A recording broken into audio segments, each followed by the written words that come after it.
All right, welcome back, everyone. It's lovely to see you all as always. And let's start by going straight into the superpower state. So take a deep breath and either close your eyes or leave them open, whichever you prefer. And go into your superpower state, however you do that. Repeating your word or phrase, or using your anchor, or by focusing in on your subject and how much you love them and appreciate them. Very good. And allow that light, that energy to start shining out from your heart. So feeling that expansion feeling in your chest as your heart opens and that beautiful light or energy shines out from you. Very good. And now allow that light or energy to spread down to your toes, up to the top of your head, and out to your fingertips. So you're now full of that light, that energy, that love.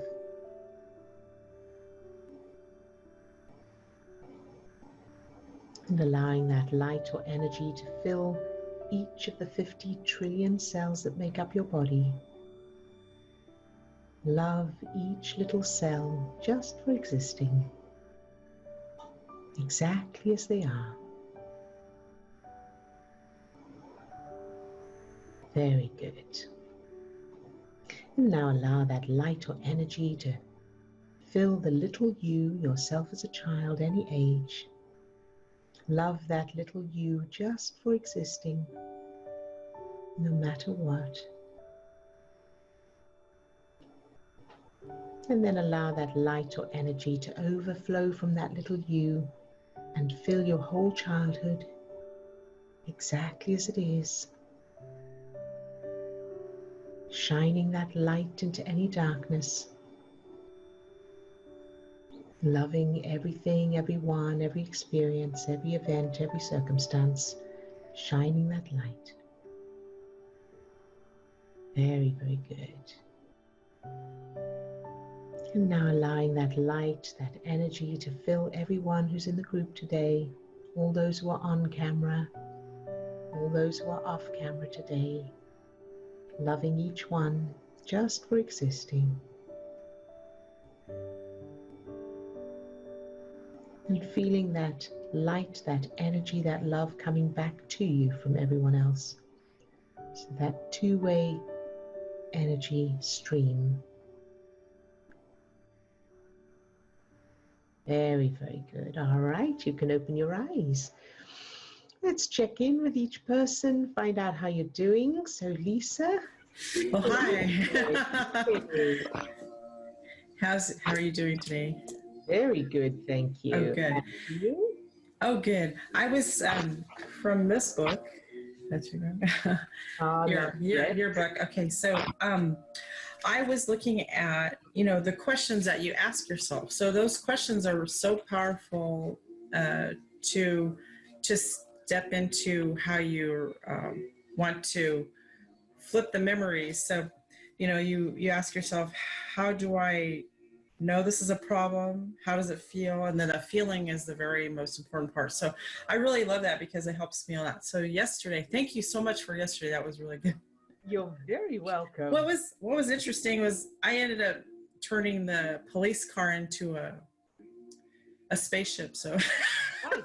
You know me, right? Perfect. Yes. So that was it. That was very, very, very helpful. So yeah, I feel like a lot of heavy energy just dumped off me, which was very nice. Good job, Lisa. I'm so excited for you and so proud of you. And Yeah. that will have a knock-on effect on so many things in your life, so many areas. Yeah. So I go through the day like, yeah, I'm excited, and I do that anyway. But yeah, those little things that surface are important because they kind of like they're little obstacles, but you can move them certainly. And that's the thing, is that, you know, when they come up, it's not that they've just arrived, it's that they've been there all along, and they've been affecting you in various ways. And so as they come up, it's important to not push them away or ignore them, but rather change them, because they will be affecting things, even if you're not consciously focused on them. So good job, you. Well done. Yeah, and that's it, because it's yeah, I keep flipping the members. It's very, very powerful stuff. Thank you so much for this. You were heaven sent, definitely. You're very, very welcome. Both of you guys, yeah. And everybody here too. Everybody here that's working. Yes, it's really powerful having everyone going through the same journey at the same time, because everybody's gaining. And even if it's not conscious, when you hear something, you know, someone else going through something, even subconsciously, it's affecting you, and you're absorbing information and insights. Thanks a million for everything. Thank you. You're very welcome, Lisa. Very welcome. Thank you. Katrina, hello. Hi. Hello. Right. So today I was going to say, I have nothing to say, and that's perfect. Not as in, it's like I haven't got nothing prepared. Yeah. And then it's like just flow with it. Yes. And in the last 10 seconds, what has really come up, I thought I would ask about it, is my eyes in that in the last month really have got like I'm going to have to. I hate wearing them, and but I'm going to have to go and get stronger ones. Okay. So what has happened to the eye? Like what's triggering that, and why should that happen? And don't say it's because I'm getting old. Okay. So first of all, I know the feeling. So I used to have 20/20 vision, and then as I've got older, suddenly I need glasses for screen and reading and stuff like that. And I was told that it is part of getting older, that it's certainly this type of sight where you have to use them for reading or for small things. It is to do with the proteins in the eye and stuff like that. So the main thing to address, whether your eyesight, however your eyesight progresses, whether it gets better or it gets worse or it doesn't change at all, the most important thing to address is how you feel about it and your beliefs about it. So, because everything comes from there anyway, everything is certainly affected by that anyway. So let me ask you, you say you hate wearing the glasses. What's wrong with wearing the glasses? Well, like you, I've had 20/20 vision, and it was the fact that I could see perfectly, but now you see when I'm looking at myself now, I've taken the glasses off. Yeah. I can't, use a slight blur. I'm not like, oh my God, that's not possible. What has happened here? Right. So how does that feel?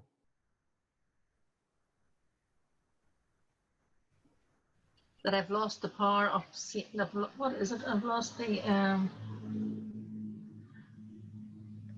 Is it the ability to see clear? Up close to something? Well, it's seeing up close. So guide me, O'Neill. So what's the emotion that you feel? So because it could be just like, oh, I can't see, so I just need the glasses. It could just be like no emotion. So what is the feeling or the emotion behind it? And remember, it may have nothing to do with your sight.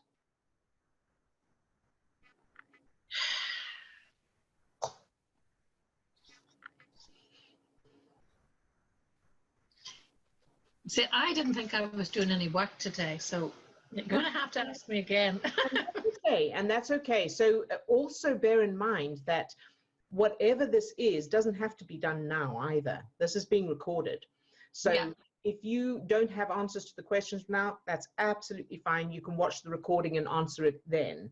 So what we're looking for is the feeling. So for example, for me, I'll give you mine as an example so that you've got an idea. So for me, not being able to see without the glasses, or having to have the glasses, felt like I felt not in control. I felt like I don't have, I'm relying on something else. And what happens if I don't have the glasses? Then what? Then I can't see at all, the small things. And I remember a fascination for people who wear glasses all the time. It's like, how do they manage? So the feeling was disempowerment. And so then you take whatever the feeling is. It could be frustration, it could be feeling of being held back, or, it's going to vary from person to person. You take that feeling, and then where in your childhood did you feel the same feeling, but it'll probably be a different topic. So this is the first part of this. So for me, the disempowerment was, of course, I didn't have any say in what happened to me. So, I had to work whether I wanted to or not, and that kind of thing. So there was that. So I changed that. And now I don't have any particular emotional feeling about my glasses. I used to refuse to wear them, when on camera. I used to only wear them for reading, and then I would sit here and just hope that I can see everything. But for me, it became completely impractical, because I need to be able to see people's expressions. So once I changed that, I forget that I've got the glasses on now. It means absolutely nothing to me. I see myself with glasses, it doesn't really matter. So that's what you want to aim for, where it's a practical, strategic decision or choice, and it's got nothing to do with how you feel about it, because there's no emotions there. That's what you're aiming for. And then the second part of this is, it could be, and I know you've already sort of mentioned this slightly, is it could be a metaphoric thing. So what do you not want to see? That's a possibility. So you can ask yourself that question. So what am I not willing to see? What am I not willing to look at? And metaphorically speaking, so it could be situations, it could be people, it could be something about yourself, it could be something about your circumstances, something you're worried about in the future, but you're not looking there. There's a lot of possibilities of that. So you can I don't want to see, I don't want to see my weight. Mm-hmm. Very good. You don't want to see your weight. That's very valid. So what's wrong with your weight? Why don't you want to see it? What does it mean to you? I don't know. I just see other people, especially friends, and they're all slimmer and da-da-da. And I was with a friend yesterday, and well, they all were sort of the size 10, 8, and they all say, I'm so fat. And I'm thinking, well, look, what does that make me? I'm not super fat, but I mean, I'm not a size 8. So, but I just see the judging, criticizing eyes, and it's just, I went there and I was like, oh God. Yeah. So I just feel uncomfortable. So that's a big thing. So how do you know it's not better to be fat? Maybe it's better. No, because I felt super good when I was slim. Okay, very good. So what else was happening in your life when you were slim that you felt so good?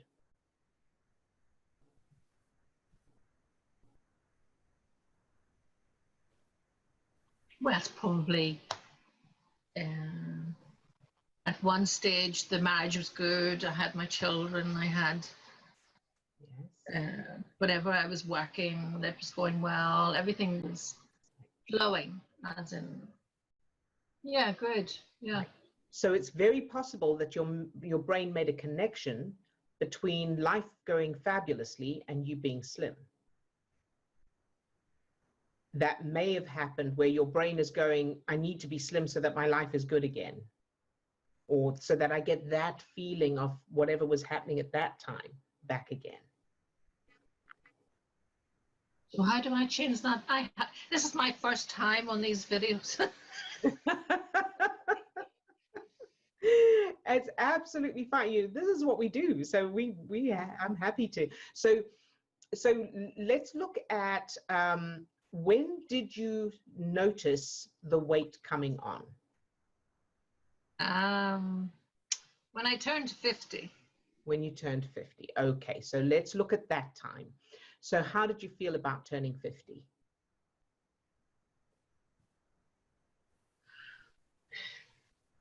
I probably, no, age didn't matter because I didn't seem to be aging. And I Good. was slim and I was fit and whatever.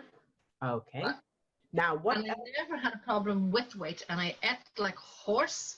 And it was like, how do you eat so much and stay so slim? And I thought, so when the weight started to creep on, it was like, it's okay, you know, like it'll sort itself out. And then I never done. So for the last 10 years, I've done nothing because I've never been on a diet or refused to go on a diet. Yes. And here I am. Okay. So now I want to ask you, what was happening in your life when you were 50?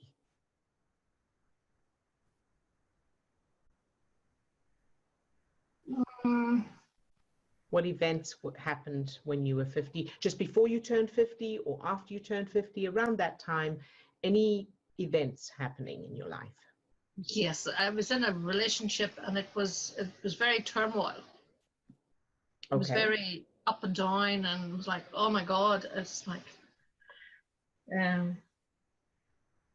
but you know, we'd have the explosion and then it was all plastered over. And so on the 50th, back to, you know, celebrating, I went away for the weekend and it was a disaster. And then you came back and then you were plastered and everything was wonderful. Yeah, type of thing. So and we always did get it sorted out. There was always the explosion and was always sorted out.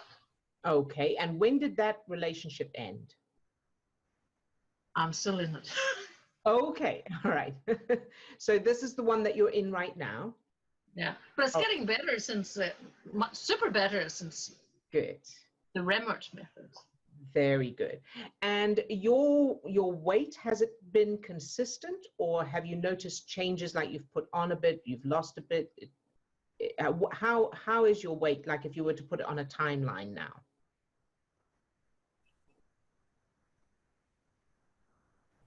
Well, it seemed to have got super bad there with the corona. Yes. Remember, I was talking about the fluid. I just seem to be sort of just, I'm like a balloon, and somebody's blowing me up during the night. So this was just in the last few months then? More, I think it was like another stone has sort of just went on, sort of. It was always something, but it seems to be a lot more now. Very good. And any changes in the last little bit? In other words, is it continuing to go up? Has it leveled out? Has it come down a bit in the last month or so? No, in the last month, it's been creeping up, and the legs, remember I said the legs are expanding? Yes. And when I was away in my thing, away from my week and visiting here and there, and I was saying, there was a sort of comments sort of made, you know, gently. Okay, very good. All right. So is there anything, so first of all, I want to say that a lot of people, when they start to do self-development work, start to put on weight. And the reason for that, weight is, what you call it, is a metaphoric expression for protection, or it can be. And so as you start making changes, your brain and body are feeling this, this uncertainty. And because remember that staying the same is the safest state as far as the subconscious is concerned, because you're still alive now. So any changes you try to make, and whether that's physical changes, like you change the way you eat, or you change the way you exercise, or you start a new you know, thing that's going to change your physiology, or you're changing your brain, either way, your subconscious will allow it to go to a certain degree, and then it'll try and bring you back to the status quo to keep you alive. That's the top priority, is not whether you feel good or not, it's that you're alive.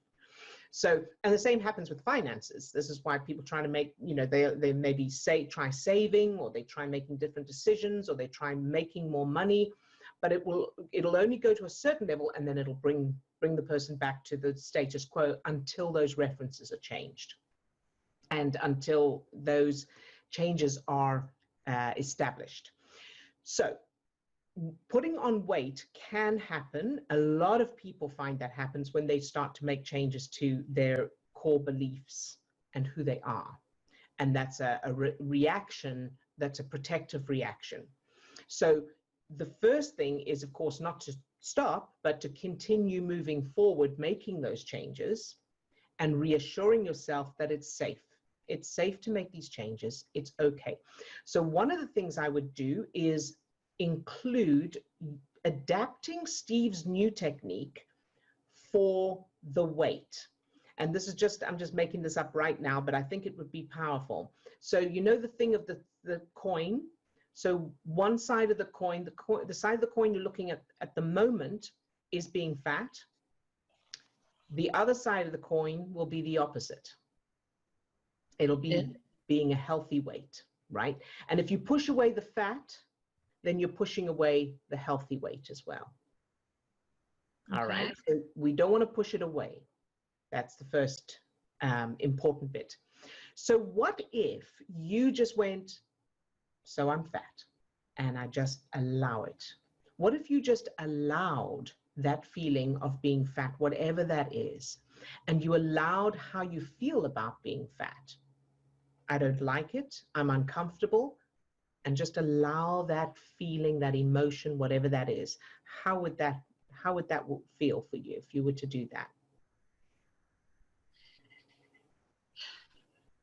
That feels okay. So if there's no people and there's no mirrors, I would be happy. Okay, so now let's look at the people in the mirrors. What if you were to just allow the feeling? So notice that feeling when you know someone's looking at you or you're looking at yourself in a mirror. Notice that emotion, that feeling. You got it? And no, now you're going too fast, Odile. Okay. Okay. So imagine, so let me know when you've got it, when you can imagine someone looking at you or looking in a mirror.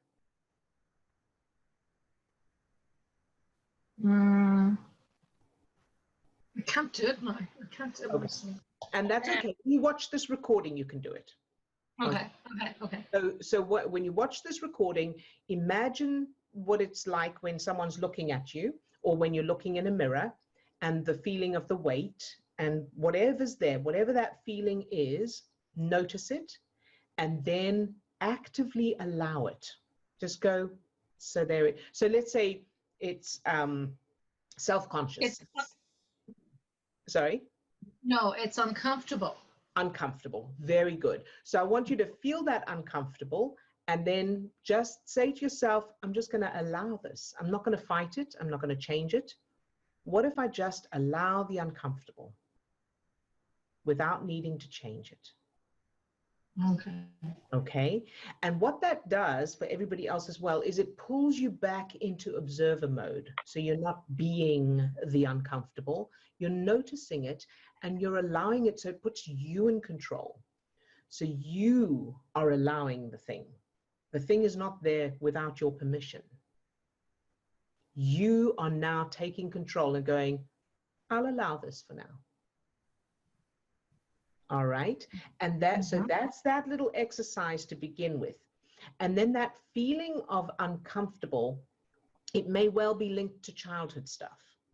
So it may have nothing to do with weight, but it's just another way of your subconscious being able to recreate that same feeling. So, but without looking for the childhood stuff yet, first of all, you just allow it and you go. And then when you feel a difference in the allowing, then you can imagine if this uncomfortable had any qualities, what would it be? So if it had a look to it, or it was an entity, or it was, some kind of metaphoric thing, what would it look like or be like, depending on whether you're visual or not? What would it be? So for some people, it might be a blob, or it might be a gray mist, or it might be a tree, or whatever. So just if I had this thing, what would it be? And it doesn't have to be something visual. It can be just a sense. I know that it's a thing. It's a this. And if it's not, that's okay. You just move on. But if it is, then you can say to it, what do you need? Well, what came up there was I just see judging eyes reflecting back to me. So it's all to do with judgment. Very good. Okay, good. So staying with this then for the moment, if you were to ask those judging eyes what they need, what would they say? And if nothing, that's okay. We're just checking if there is anything there.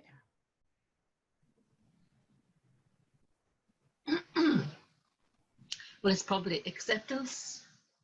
Good. Very, very good. So those judging eyes need acceptance. Well, Now, you see, I'm not judging my. I'm not accepting my eyes. there you go. Yeah. There you go. Isn't that brilliant? So now, can you accept those judging eyes exactly as they are without needing them to change? You can? Yeah. Okay. Good. Very good, Katrina. Good job. And now those judging eyes, if they were to go and live somewhere where they would be happy, where would they go? Where would they live? And it could be somewhere in your house or in your garden or somewhere completely made up or somewhere else. Why do they have to go somewhere? Well, they don't have to, but if they would like to, they can.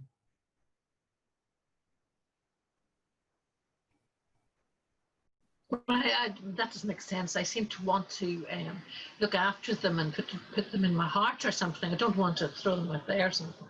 Then that's great. Put them in your heart. Can you do that? Can you imagine putting them in your heart? Yes. Good job, sweetheart. Very, very good, Katrina. And so now, whenever you have that feeling of being looked at or the weight or anything like that, I want you to remember those judging eyes in your heart and just give them a little love. Can you do that? Yeah. Yes. Mm. Good, good, good, good, good. Yeah. So now let me ask you how you feel about the weight. What weight? Perfect, perfect.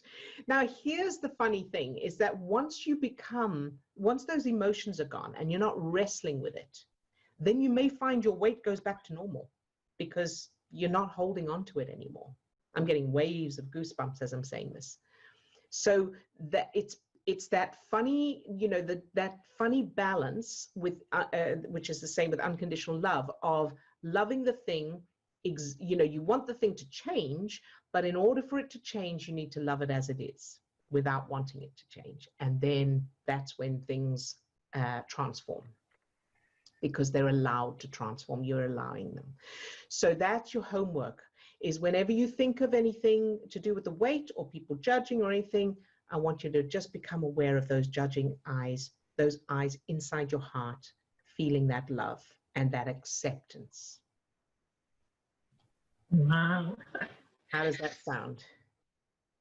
It sounds, I don't know, glorious, wonderful, fantastic. Yeah. Very good. Good job, Katrina.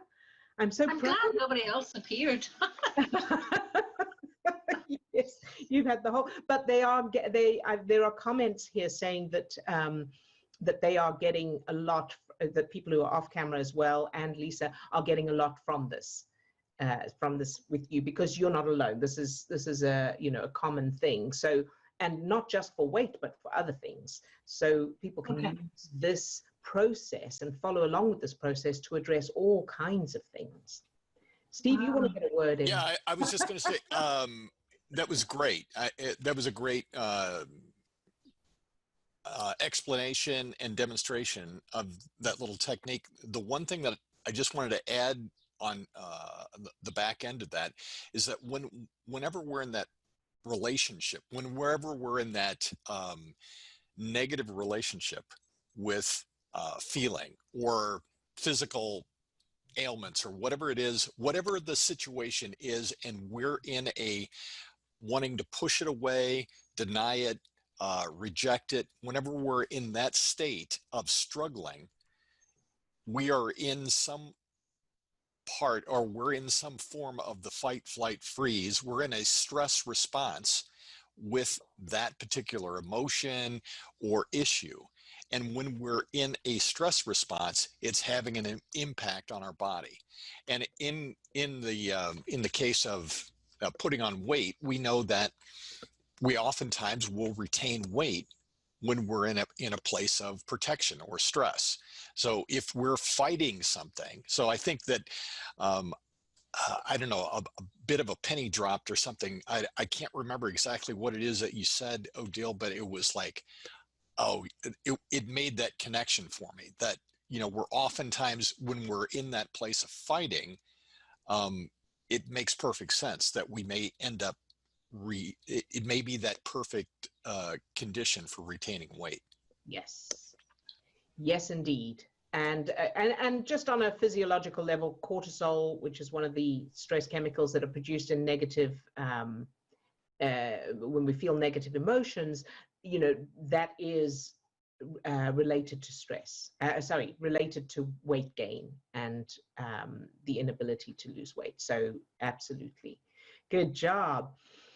And there's some messages for Katrina saying thank you and all of that. And then Sue says, Odile, if you approach a problem, knowing that if you are loving and accepting it, whatever the outcome, but knowing that by doing that, you should get the result you want, how does that affect the process? Yeah, so that is the tricky balance of unconditional love, using unconditional love. And I know I go into it in the book, but it's like riding a bicycle. So, when you first start to ride a bicycle, that you want to, I don't know if this is going to be a good analogy or not, but no, I don't know if I can find an analogy for it right now, but it's that balance. So you're doing it because you want the thing, but you need to be able to love it exactly as it is without doing the thing. I know how to explain this. Your conscious mind wants something, but you are going to you're using your unconscious to get it. And the unconscious needs to love it exactly as it is. That may be a way. So I'm going to give you an example. So for me, when I first started this was money. So I wanted my money to change. I wanted my bank account to change, but it wasn't going to change, or it hadn't changed. So I imagined my bank account as it was, which was overdrawn. I imagined it got even more overdrawn, like went over the overdraft, and that I was getting charged and everything. And I maintained that state of love exactly as it was, even if I never got money. Even if I never had money again in my life, I maintained that state of love for myself, for the money or the lack of it, the bank account, and anything else. I maintained that state. And then that's when you can start to see changes. Now, when I was doing that, I hadn't changed the childhood memories yet. So it changed a little bit, but not enough. I still couldn't pay my bills and it was still very up and down. But hopefully that gives an idea. So it's that distinction between conscious intention and subconscious or unconscious approach and state.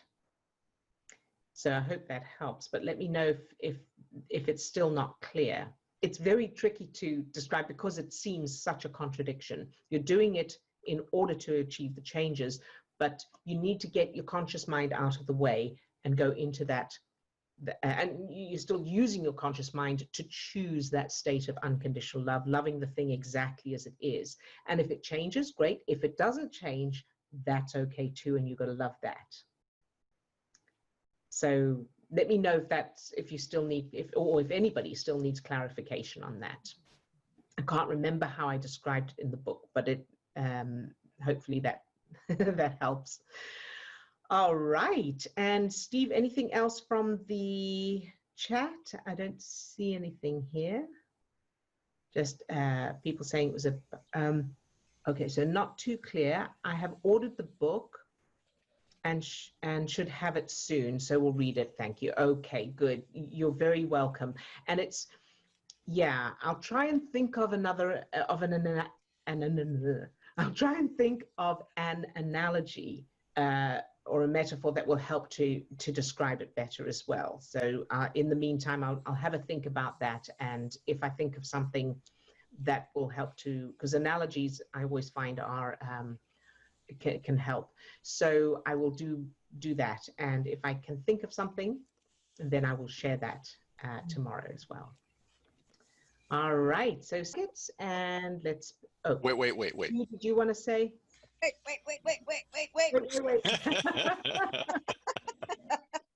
Hi, Sue. Hi. My husband's just gone taken the doggy for a walk, so I can quickly talk without him coming and interfering every 5 minutes. Shane, that's really mean, but he just needs some attention when he gets home.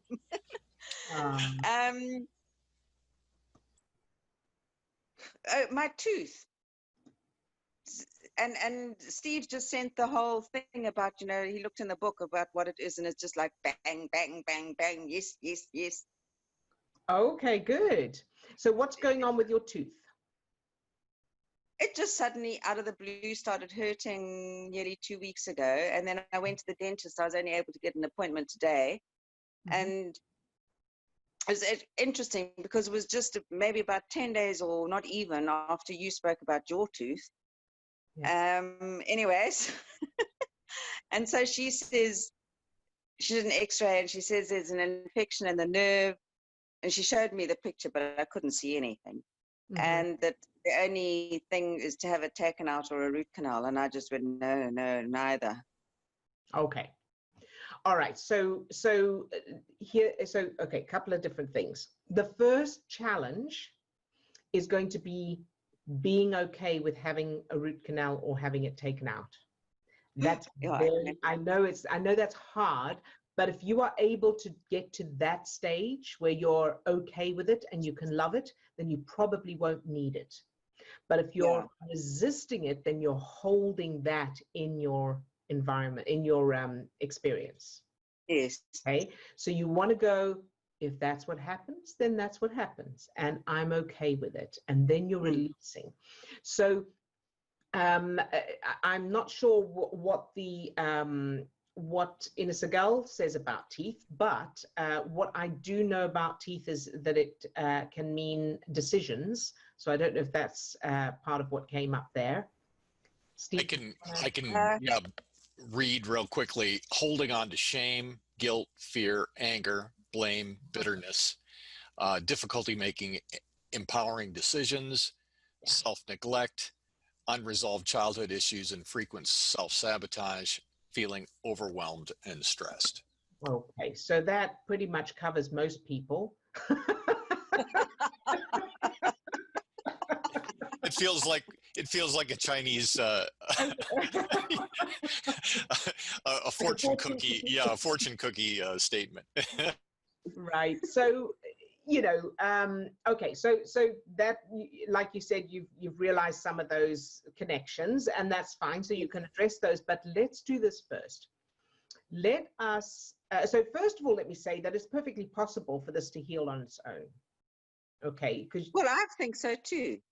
My logic tells me that it's perfectly possible, but what will hinder it is any stress, any holding on to whatever's causing it in the first place, that kind of thing. So if you really want to get rid of it, or if you really want it to heal, then you have to make it your top priority to do whatever it takes to feel good and eliminate all stress. So no news, no social media that triggers you, no thinking about things that trigger you, and that kind of thing. Because healing, what the body needs for healing is the cells need to be, number one, taking in nutrients, and they need to be able to replicate and grow and replace each other and that kind of thing. So they need to be in a healthy, calm state.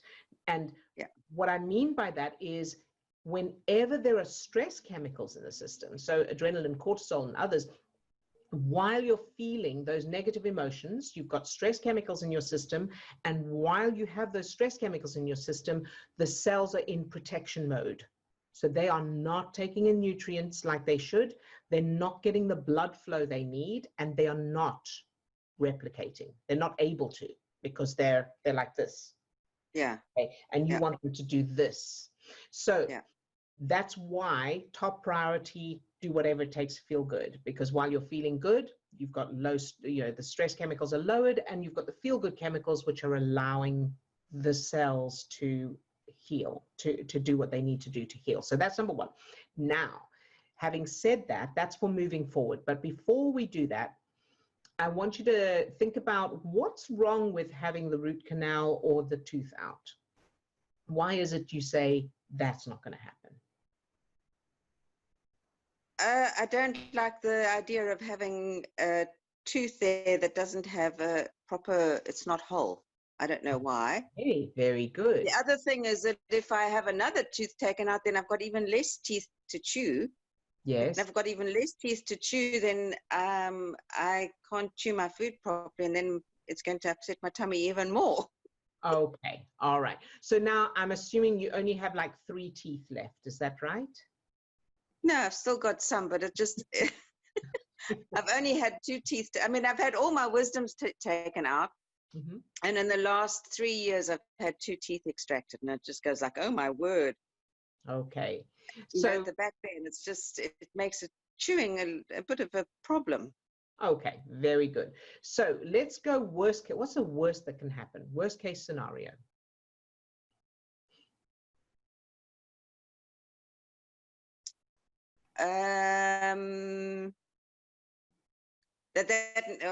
Nah. Yeah, okay, well, one of the things is that infection just goes all over, and then I have to have all my teeth taken out on that side. Okay, that's I mean, I haven't thought about it now, but maybe that's one of the things. okay. So let's imagine that's happened.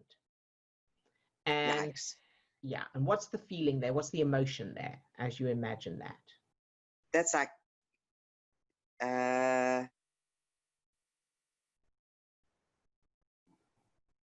makes me nervous. Okay. It's like, it's horrific.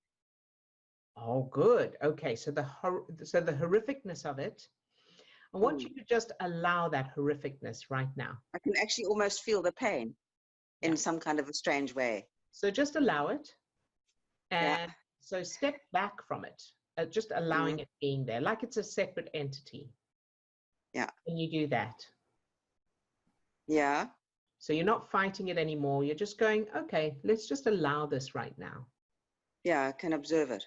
Good job. And how does that feel now? What is it still the same, or has it changed, or what's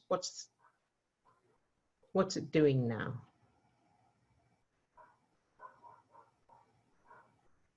It just, well, you know, like, it's almost like a joke, because the chances of it happening are pretty slim. Exactly. Exactly. And now if that horrificness, so that feeling of horrificness, if that had a characteristic or something, either visual or just a knowing, or an audio, or however it's represented, but I know you're visual. So what would it look like if it had a character? A funny little guy that in 2013 that came here to do the alterations to our house, and he had hardly any teeth. Okay, so I want you to look at that funny little guy with hardly any teeth. Like a mouse. That's it. Good job. And ask him, does he need anything? Or what more is teeth?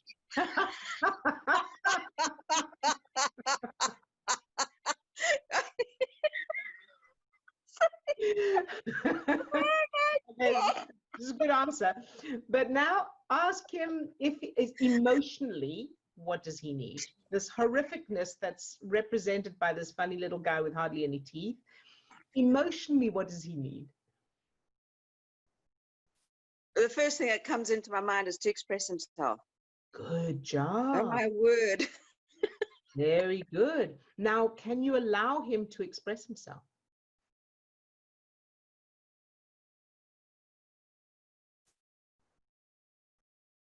He keeps interfering with this thing. Like, I mean, he really got on my nerves because he was such a flippin' idiot. Huh.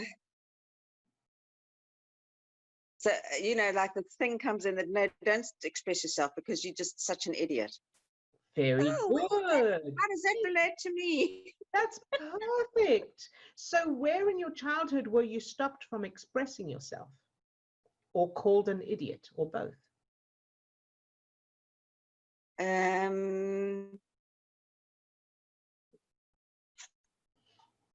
Well, I was always, I think, stopped from expressing myself. I don't know that I was called an idiot.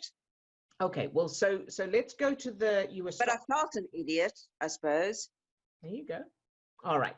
So homework is, we're going to stick with this feeling for a moment. We're going to stick with this coin flipping thing for a moment. But I just want to say, as a side note, you want to go there and create brand new, if there's any memories of being stopped from expressing yourself, change those to the opposite, positive, empowering. If necessary, change their childhood so that they were allowed to express themselves, and not just allowed, but encouraged.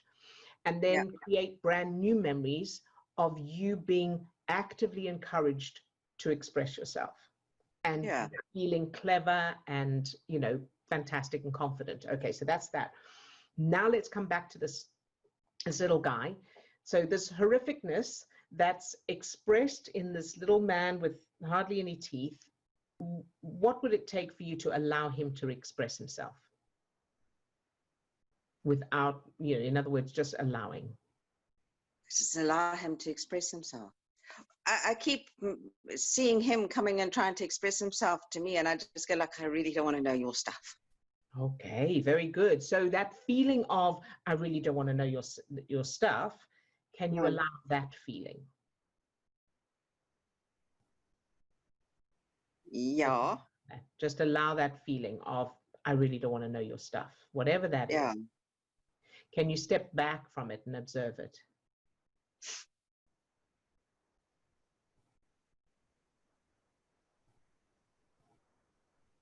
Yeah, sort of. It keeps going like away and then back in again, away and then back in again.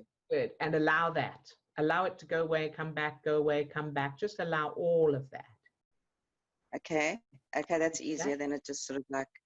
Just allow, it doesn't need to do anything specific, doesn't even need to be there.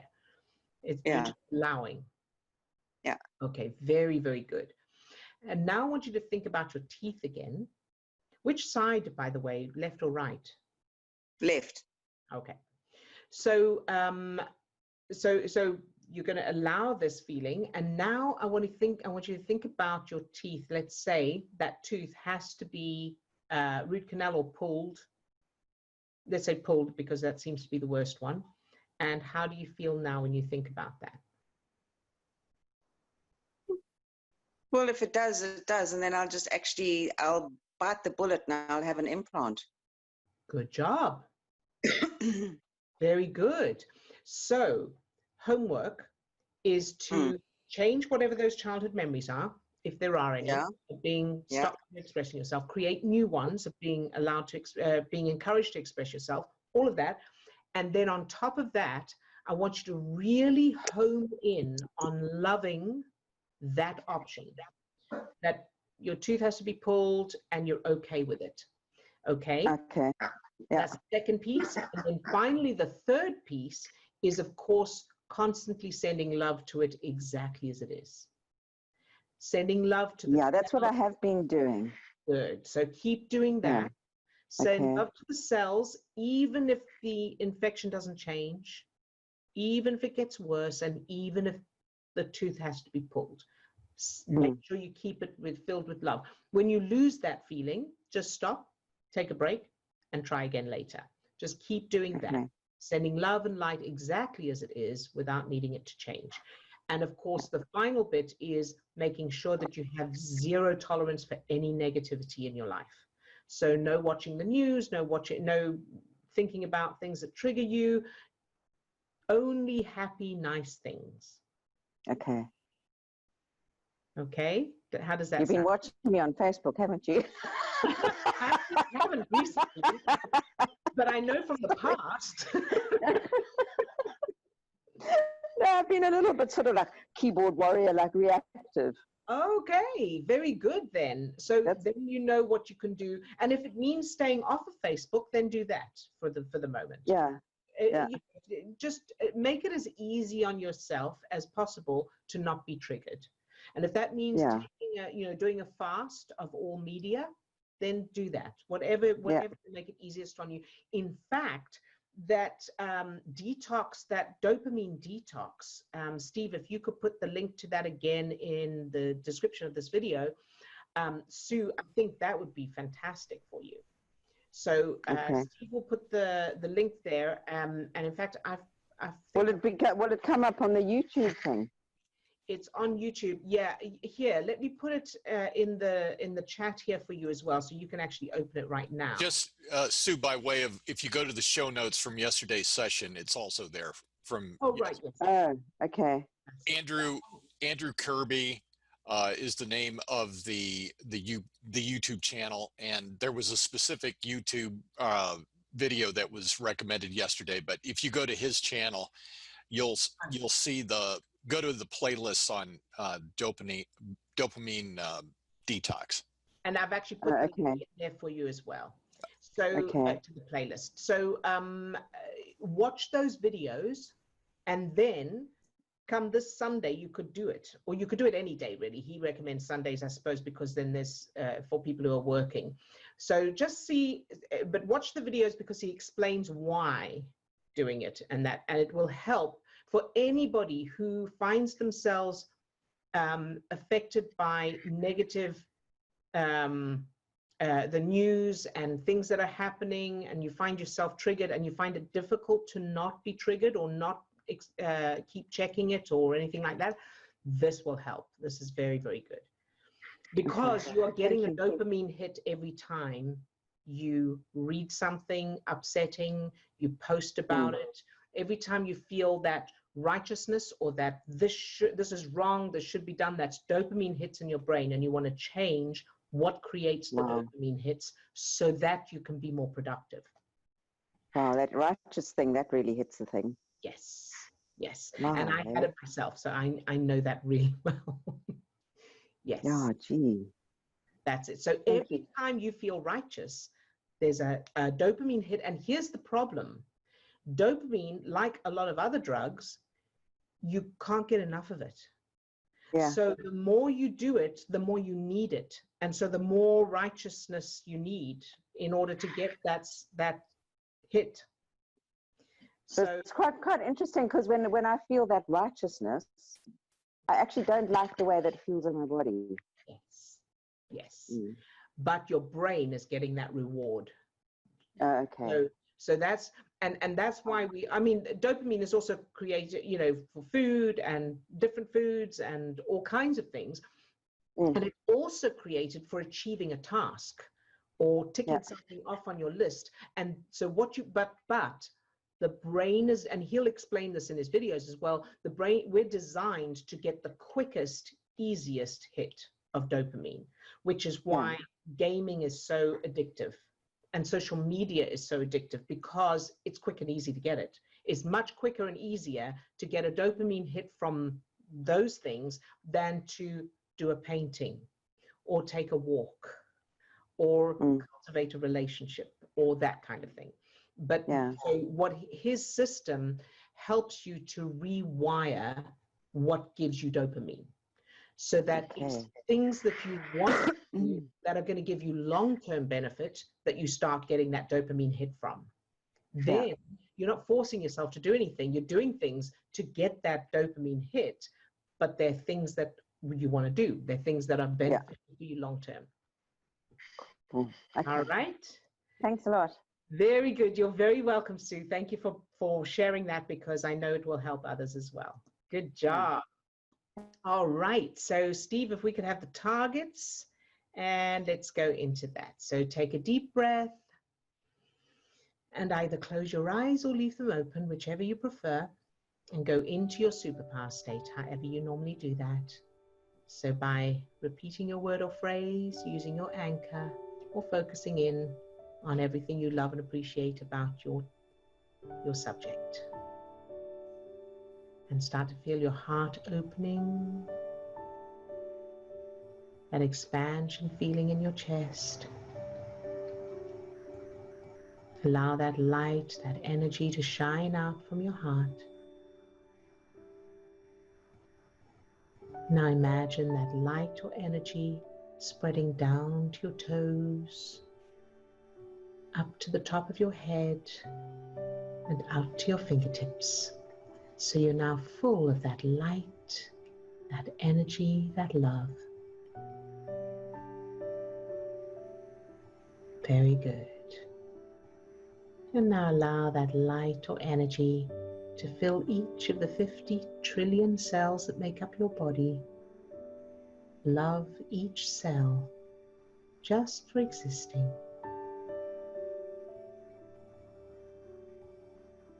Very, very good. And now fill your subject with that light, that energy, that love.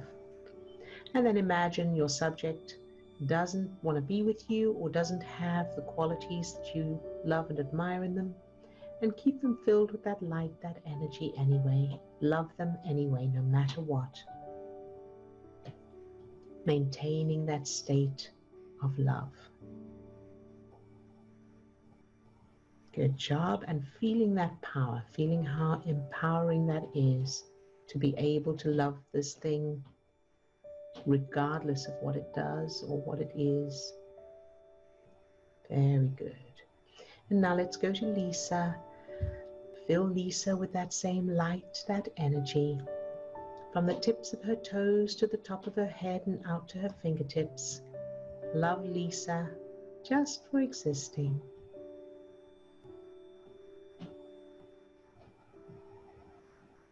Very good. And allow that light, that energy to overflow from Lisa and fill everything and everyone in her life. Everyone, everything, every circumstance, every event, every experience, shining this light into any darkness. Very good. And now to Sue. Fill Sue with that same light, that energy, from the tips of her toes to the top of her head and out to her fingertips.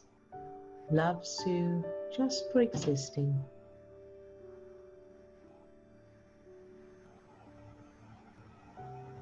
Very good. And allow this light, this energy to fill the area of Sue's mouth where this tooth is. Fill that whole area with light, energy, and love exactly as it is. The tooth, the root, the nerve, the gums, whatever's there, love it all exactly as it is, no matter what, shining that light into any darkness.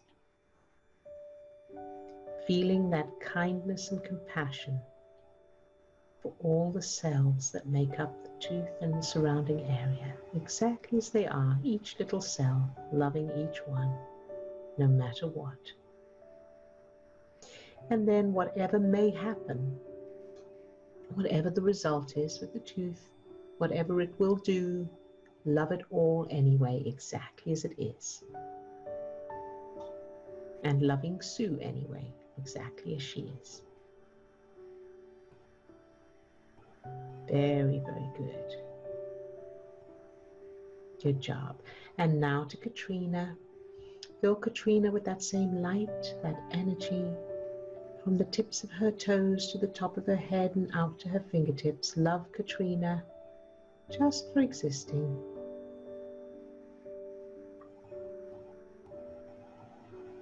And allow that light, that energy to fill Katrina's eyes, her eyesight, exactly as it is and without needing it to change, shining that light into any darkness, loving Katrina's eyesight, whether it stays the same or improves or gets worse, loving it all anyway. Good job. And now allow that light, that energy to fill Katrina's weight, the extra weight that she would prefer not to have. Love that. Love the fat cells, each little cell. Love it exactly as it is, no matter what, without needing it to change. filling it all with light and energy, shining the light into any darkness, and allowing that light or energy to fill the part of Katrina that doesn't want it. Love that part exactly as it is, no matter what. Very, very good. And now to all those who are off camera, all those who are on the call today and off camera, love each one just for existing. And everyone who's watching the recording, loving each person exactly as they are, no matter what. Good job. And now thinking of yourself later today, filling that version of you with that same light, that energy, loving you no matter what, and shining that light into any darkness. And now imagine that light, that energy that's filling that future you, yourself later today.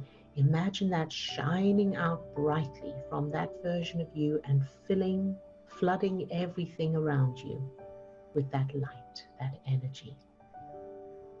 Whatever's going to be happening, whatever's going to be going on, whoever's there, all the circumstances, events, imagine them being flooded with this light, this energy, this power, exactly as they are.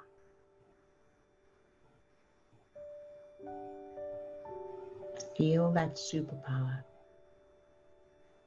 Very good. And now pick a target in the world or in your life, one target that you would like to aim at, and fill that target with that light, that energy exactly as it is, without needing it to change no matter what.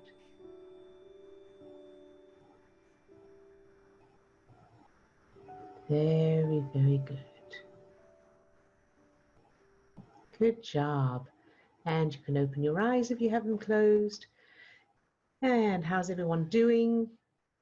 Any questions or comments before we go? Chris says, greetings to all and apologies for off-camera presence. Still with baby tomorrow too, but such a great session, and thanks to Lisa, Katrina, Tina and Sue for sharing their stories. I love the way Kathy describes as tender spots. Thanks to everyone. Very good. Good job, everybody. And we will see you all tomorrow. And look after yourselves, keep practicing, and lots of love to all of you. Bye-bye now.